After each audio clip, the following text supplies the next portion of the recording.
It's got to be the strangest thing for random things to just come falling out the sky. Hopefully not knocking nobody over the head like a frying pan or nothing. No, a meteorite. That is cool in itself. Discovery! It's one of those odd, weird, random stories, and yet that sort of thing does in fact take place. As in, it does happen. Like, subscribe, ID in the Discovery Channel. Yes, ID in the Discovery Channel. The links are provided below. Get that Discovery Go app as well as that ID Go app. You might want to get those two and combine them together. What that? But yes, a meteorite worth $100,000 has been in the possession of a Michigan man's, yes, for the last 30 years. Back in January of 2018, a gentleman, once again of Grand Rapids, Michigan, carried a large rock he's been using as a doorstep. He carried it to Central Michigan University. Yes, to a geologist. Did I just say that right? It's geology. A geology professor, to be exact. Mona Lisa Serbescu. Some of these names are really, really interesting. Makes you want to look them up. Serbescu. I was going to say Serbesky, but Mona Lisa, the first name. So yes, geology professor is where he took, yeah, the meteorite too. That's odd. That sounds so odd. But well, it sounds well proficient. Yes, it does on my own end when you say, well, there's a man that held a meteorite in his hands. That sounds so weirdly weirded out and wacky. Some wacky news in a sense. It does. But yes, he has been using that meteorite as a doorstep. How weird does that sound like something off the Jetsons or something? A cartoon like the Jetsons or something, right? To say that. So yes, 2 decades of work in Serbescu. That geology professor has always asked the same question when introduced to rocks. Because see, people come across all type of rocks and they want to know what's the value and the worth of the rocks that they come across. And not only that, has the actual rock that they found or discovered lying around, has it in fact have fallen to earth from somewhere, like an outer atmosphere, such as space or something, right? So this geology professor, that is always her same question of, is this a meteorite? Because see, various rocks sometimes can look the same and yet they're not the same breed. Does that make sense? And yet it doesn't. Sounds like I'm talking about a cat or a dog and yet I'm not, right? But she would too want to ask that because you want to be precise on even that. You don't want to say, well, just label a rock because somebody brought it in to the lab where you work and say, well, I think this is a meteorite. You want to stamp even your own name, that geology professor, and the credentials with that to be sure. Because if not, all type of people will be roaming the earth saying, look, I got a meteorite. No. So, and for the past 18 years, the answer has always been no in her asking that question. For the past 18 years, like I said, this woman has been receiving various individuals crossing paths with her, wanting to know if their rock was a meteorite, and she had to tell them face to face, no, it's not. Sorry, no. But upon witnessing and inspecting the rock held in possession for 30 years, yes, the meteorite in which I'm speaking about, the very real thing, that geology professor was able to say yes for once, that in fact is and was a meteorite. So analyzation of the 22.5 pound rock, which is said to be one of the largest she has ever examined in her field of work, she came to the results of the rock was indeed, yes, highly valued outside of just it being a meteorite. She had to let that be known as in stated. Because other researchers are going to want a piece of that rock. Because it tells not only about, Earth itself, but the upper atmosphere out in space. That can show you time, too. pinpointing into a future and stuff like that, despite that hitting Earth 30 years or so. I mean, for it to be in his possession for over 30 years, but it hitting the way that it did. Stuff like that. Matter like that, freely falling debris hitting Earth can tell you a lot of things in the field of sciences. Even in today, of where we're going into the future. Which is why when stuff like that is found, it stays and be stuck up under examination with that. It's very key vital, because for something like that to hit Earth is to say, well, what else is going to come falling to? Right? What else will become falling to with that type of thing? Did I just pause out? Did you see that? I am in fact on pause out on lockout. My video, it's paused. There's nothing rolling is what I'm trying to say. I'm going to keep going. So, Serbescu, that geology professor, went on to say it's the most valuable specimen I have ever held in my life, both monetarily as well as scientifically.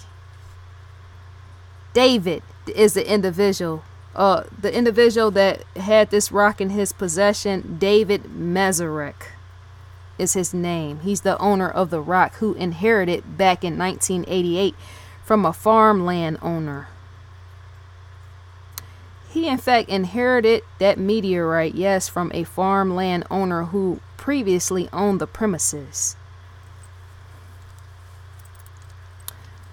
The farmland owner shared he and his father had watched the meteorite. Oh, that's cool in itself, isn't it? The father, in fact, yes. And the individual and his father, in fact, watched the meteorite fall from the sky back in the 1930s. That is completely cool in itself. Over the drum set, right?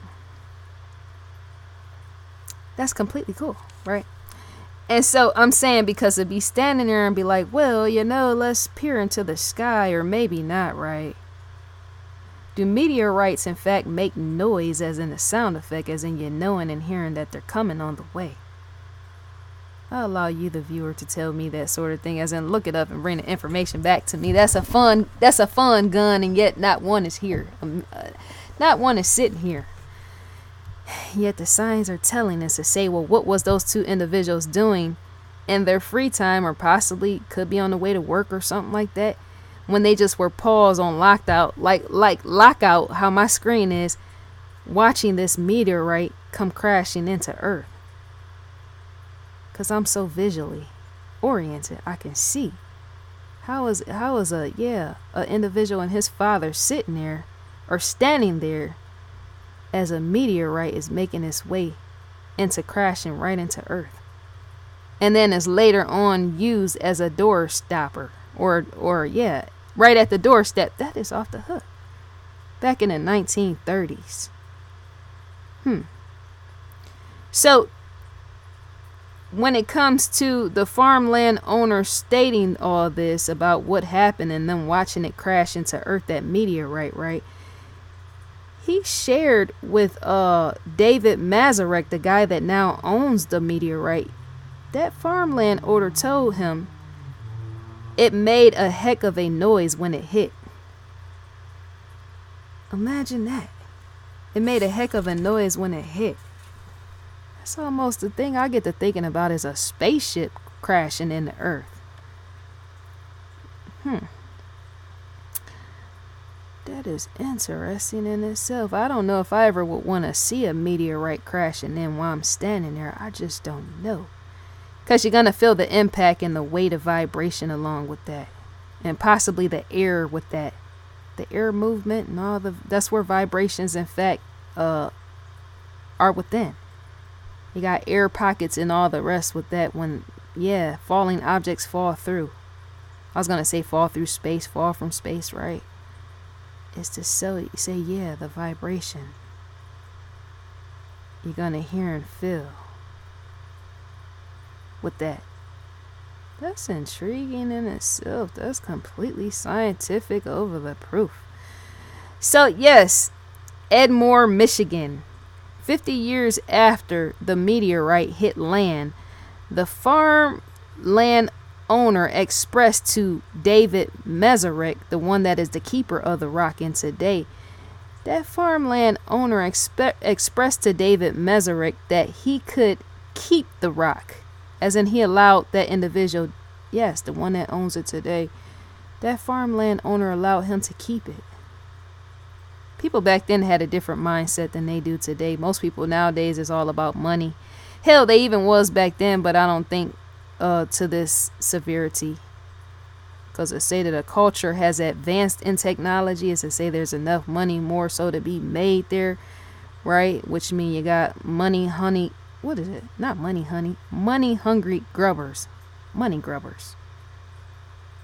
Whereas somebody back then, a farmland owner, would possibly have just kept it and just let it sit there as a doorstep or doorstop or whatever it's used for, right? And just would appreciate the value in it, or give it to somebody else the way that he did, the guy that owns it today. Just allow him to have it, right? And not have been all obsessed about money. Because see, even that farmland owner knew back then that even that sort of thing was of value of money. And yet once again it showed the mindset of even him not wanting to say sell it just enough to profit off of it. That farmland owner, that is off the hook, because research does come years later with that. But that's still to say, even a farmland owner, might have wanted to say, let me give this to a science center. Let me drop this off over at NASA or a science center. He might have thought the value was there like that. He might not have. He might have just let that overlook his eyes and just was fascinated with the fact that he got to see it rushing from the sky, right? But that is so interesting and weird. It is. And almost evolutionary. Because that almost make you want to pick and pinpoint a calendar even back then, on the day and the time when the actual meteorite came falling out the sky. To say, well, what was going on during that time period and what was people doing. And not only that, what was on the news as that was happening, as well as which president was in office. Cool, huh? My state of mind, picking things apart. But yeah, so let me rewind back. Edmore, Michigan, 50 years after the meteorite hit land, the farmland owner expressed to David Meteorite, the guy that owns the rock today, that he could in fact keep the rock. I said that already. The reason is because the rock was hinged between the door of the property shed, which too made the rock part of the land. That meteorite came crashing in and got locked all the way into the property.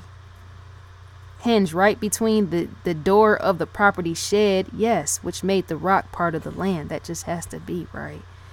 So if you a farmland owner and you want to move somewhere else, is to say you can't take it with you anyway. And yet somebody could and would try to. They would be trying to pry that thing up, is what I'm trying to say. And yet not everybody thinks sense and believe the same, right? So in the beginning, not once did it dawn on Meteorite, the guy that owns the rock today, not once did it dawn on him to take the rock to be inspected until a meteorite shower hit Michigan on January 17th of 2018, which was causing people to profit off of the falling pieces and debris which fell from space. He didn't consider trying to see if he can gain a profit off of that until it was in fact a meteorite shower that occurred in Michigan on January 17th. And people was making money off those falling pieces from space, which, then he was like, well, let me see and find out. Some people, in fact, pay attention once it's happening close, because they'll want to know, well, what is happening or what is taking place, right? Yeah, so if finding out profits were being made, David Meteorite to be specific, wondered how much his rock might have been worth. And also, too, because once he found out later the rock being of a high percentage of nickel, That's to place the value much more higher as well, what he found out later. It's so good to have scientists such as geology professors and all the rest there available, equipped with that sort of information to make sense of what you are in fact a possession of, right? It was confirmed by a curator at Smithsonian Institution in Washington, D.C. They considered buying the meteorite for display purposes.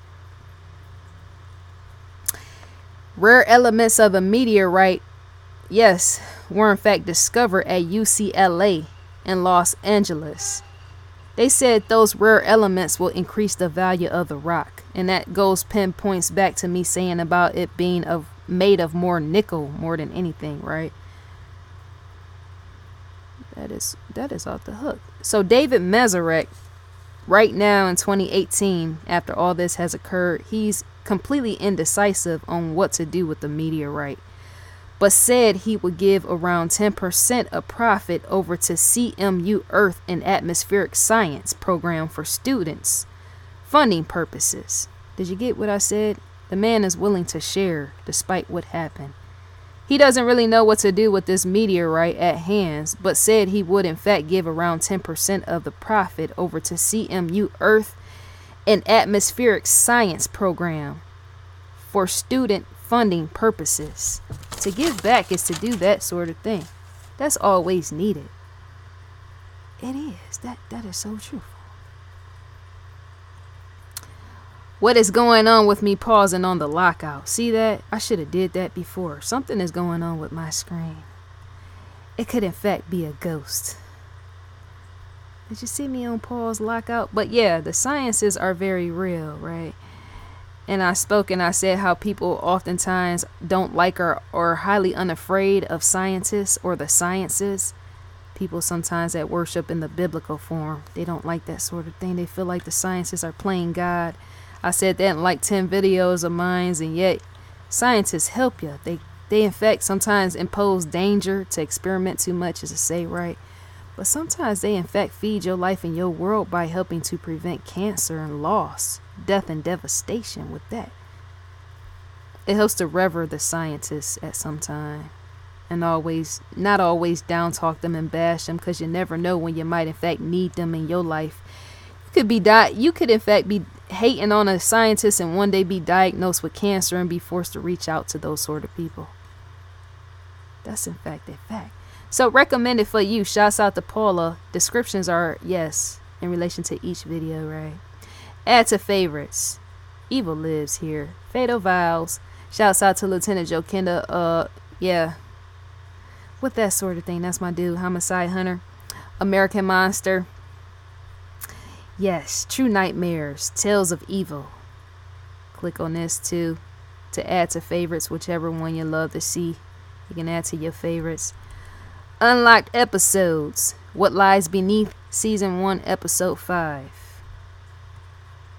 American Monster. Evil Lives Here, Fatal Vows.